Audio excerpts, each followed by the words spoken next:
శ్రీ సాయి సచ్చరిత్రము 45వ అధ్యాయము. కాకాసాహెబ్ సంశయము, ఆనందరావు దృశ్యము, కొయ్యబల్ల మంచము. గత 3 అధ్యాయములలో బాబా దివంగతుల అగుట గురించి చెప్పితిమి.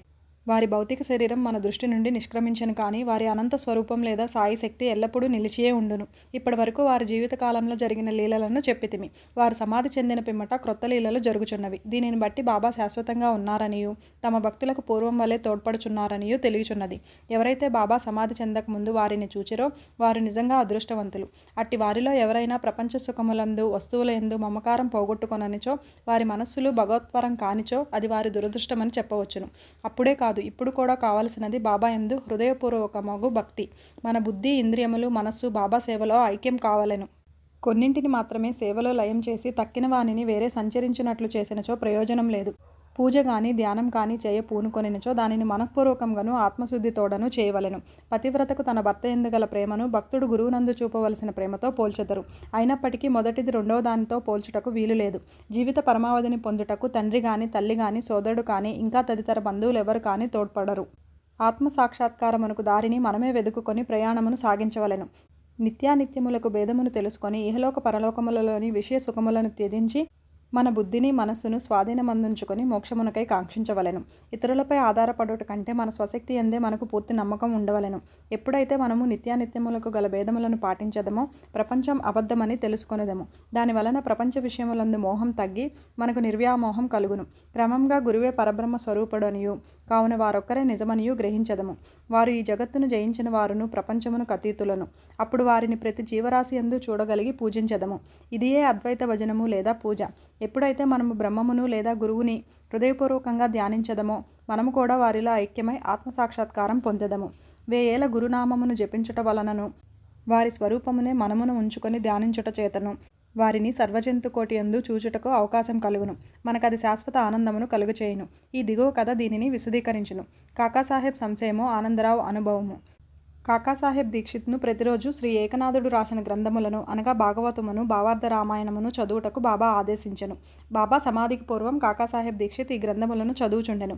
బాబా సమాధి చెందిన తర్వాత కూడా అట్లే చేయుచుండెడివాడు. ఒకనాడు ఉదయం బొంబాయిలో చౌపాటీలో ఉన్న కాకా మహాజని ఇంటిలో కాకాసాహెబ్ దీక్షిత్ ఏకనాథ భాగవతమును చదువుచుండెను. శ్యామ, కాకా మహాజని కూడా అచట ఉండి శ్రద్ధతో భాగవతమును వినుచుండెరి. దీక్షిత్ ఏకాదశ స్కందంలోని ద్వితీయాధ్యాయమును చదువుచుండెను. అందు వృషభ కుటుంబంలోని నవనాథులు లేదా సిద్ధులగు కవి, హరి, అంతరిక్ష, ప్రబుద్ధ, పిప్పలాయన, అవిర్హోత్ర, ద్రుమిళ, చమన్ మరియు కర్బాజన్లు భాగవత ధర్మసూత్రములను జనక మహారాజుకు చెప్పుచుండిరి. జనకుడు నవనాథులను ముఖ్యమైన ప్రశ్నలు కొన్ని అడిగెను. వారొక్కొక్కరు సంతృప్తికరమైన సమాధానములు ఇచ్చిరి. అందులో మొదటివాడగు కవి భాగవత ధర్మమును బోధించెను. హరి భక్తుని లక్షణములను, అంతరిక్షుడు మాయను దాటుటను, పిప్పలాయనుడు పరబ్రహ్మమును, అవిర్హోత్రుడు కర్మను, ద్రుమిళుడు భగవంతుని అవతారములను, వారి లీలలను, చమస్ భక్తుడు కానివాడు చనిపోయిన పిమ్మట పొందు స్థితిని, కరభాజనుడు యుగయుగములందు భగవంతుని ఉపాసించు వేర్వేరు విధానములను సంతృప్తికరంగా బోధించిరి. వాని సారాంశమేమన్నా కలియుగంలో మోక్షం పొందుటకు ఒకటే మార్గం కలదు. అదేమన్నా గురుని లేదా హరి పాదారవిందములను స్మరించుట. పారాయణ ముగించిన పిమ్మట కాకాసాహెబ్ నిరుత్సాహంతో శ్యామతో ఇట్లనెను. నవనాథులు భక్తి విషయమై చెప్పినది ఎంతో అద్భుతంగా ఉన్నది. దానిని ఆచరించుట ఎంత కష్టమో. నవనాథులు పూర్ణ జ్ఞానులే కాని మన వంటి మూర్ఖులకు వారు వర్ణించిన భక్తిని పొందుటకు వీలగున. అనేక జన్మలెత్తినను మనము దానిని సంపాదించలేము. అట్లయినా మనకి మోక్షం వచ్చుటెట్లు. కాబట్టి అట్టి దానిని మనం ఆశించరాదని తెలియచున్నది. కాకాసాహెబ్ నిరుత్సాహము, నిరాశలు శ్యామ ఇష్టపడలేదు. వెంటనే అతడిట్లనెను.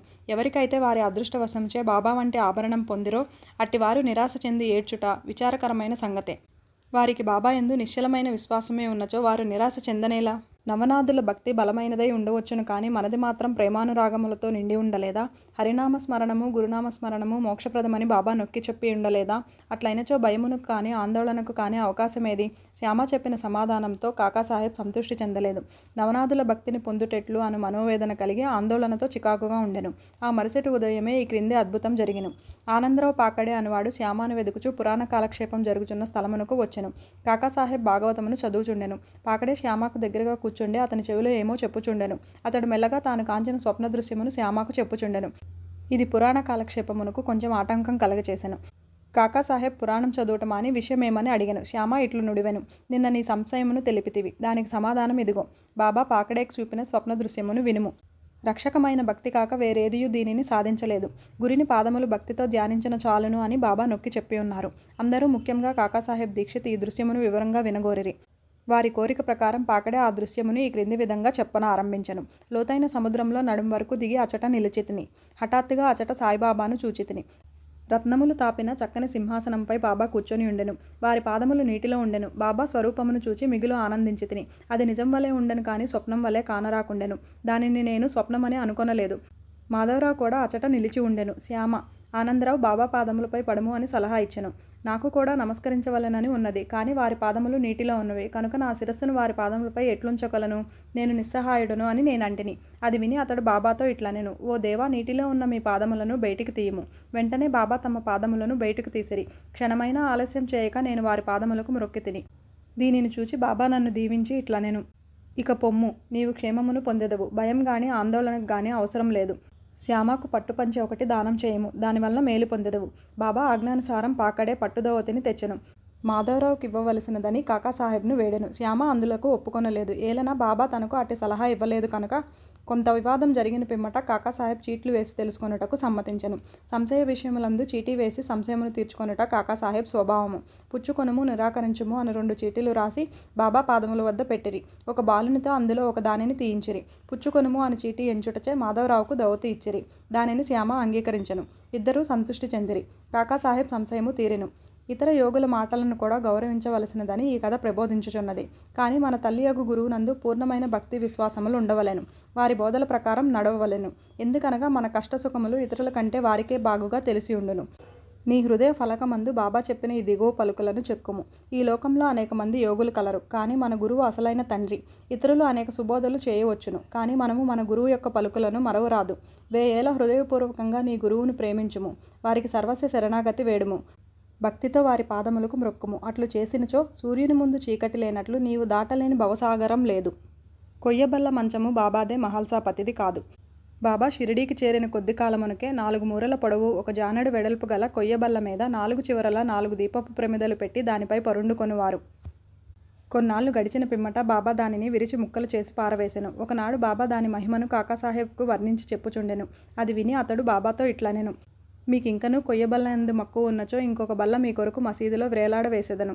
దానిపై మీరు సుఖంగా నిద్రించవచ్చును. అందుకు బాబా ఇట్లనెను. మహల్సాపతిని దిగువ విడిచి నేనొక్కడనే పైన పండుకొనుట ఇష్టం లేదు. కాకాసాహెబ్ ఇట్లనెను. మహల్సాపతి కొరకు ఇంకొక బల్లను తయారు చేయించెదను. బాబా, అతడెట్లు బల్లపై పరుండగలడు? బల్ల మీద అంత ఎత్తున పడుకొనుట సులభమైన పని కాదు. ఎవరు మిక్కిలి పుణ్యవంతులో వారే పడుకొనగలరు. ఎవరైతే కండ్లు తెరిచి నిద్రించగలరో వారికే అది వీలగును. నేను నిద్రపోవునప్పుడు మహల్సాపతిని నా ప్రక్కన కూర్చుండి తన చేయి నా హృదయంపై ఉంచమనెదను. అచ్చటి నుంచి వచ్చు భగవన్నామ స్మరణను వినమనెదను. నేను పండుకొనినచో నన్ను లేవకొట్టమనెదను. దీనినే అతడు నెరవేర్చలేకున్నాడు. నిద్రతో కునుకుపాట్లు పడుచుండెను. నా హృదయంపై వాని చేతి బరువును గమనించి ఓ భగత్ అని పిలిచెదను. వెంటనే కండ్లు తెరిచి కదులును. ఎవరైతే నేలపై చక్కగా నిద్రించలేడో, ఎవడు కదలకుండా ఉండలేడో, ఎవడు నిద్రకు సేవకుడో వాడు ఎత్తైన బల్ల మీద ఎట్లు పండుకొనగలను అనెను. అనేక పర్యాయములు బాబా తన భక్తుల యందు ప్రేమచో ఇట్లనెను. మంచి కానీ చెడ్డ కానీ ఏది మనదో అది మన దగ్గర ఉన్నది. ఏది ఇతరులదో అది ఇతరుల వద్ద ఉన్నది. 45వ అధ్యాయం సంపూర్ణం. ఓం నమో సాయినాథాయ.